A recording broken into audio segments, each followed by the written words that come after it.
15 വയസ്സിൽ താഴെയുള്ള കുട്ടികളിൽ കാണുന്ന വൈറൽ എൻകഫലൈറ്റിസ്. ഇതിന്റെ പ്രാധാന്യം എന്താന്ന് പറഞ്ഞു കഴിഞ്ഞാൽ നമുക്ക് ഇതിനെ ചികിത്സിക്കാൻ പറ്റില്ല എന്നുള്ളതാണ്.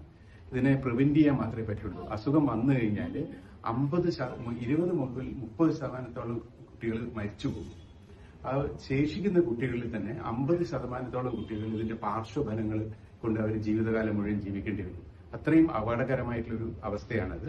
അതിനെ തീർച്ചയായും നമുക്കതിനെ പ്രിവെന്റ് ചെയ്യാൻ പറ്റും. ഞാനിപ്പോൾ ഉള്ളത് കുറ്റ്യാടി ഗവൺമെന്റ് ഹോസ്പിറ്റലാണ്. കുറ്റ്യാടി ഗവൺമെന്റ് ഹോസ്പിറ്റലിലെ സൂപ്രണ്ടും പീഡിയാട്രീഷ്യനും മറ്റു ഡോക്ടർമാർ അനസ്തെറ്റിസ്റ്റും ഒക്കെയാണ് എന്റെ കൂടെ ഉള്ളത്. എന്റെ മകളുടെ കുട്ടിക്ക് കുത്തിവയ്പ്പ് എടുക്കാൻ വേണ്ടിയിട്ടാണ് ഞാൻ ഇന്ന് വന്നത്. നിങ്ങൾ എല്ലാവരും ദയവ് ചെയ്തിട്ട് എടുക്കുക. നമുക്ക് അവിടെ ഇവിടെയൊക്കെയായി പത്രങ്ങളിൽ നിങ്ങൾ കാണുന്നുണ്ടാവും ഈ അസുഖം പിടിപെട്ട ആൾക്കാരെ കുറിച്ച്.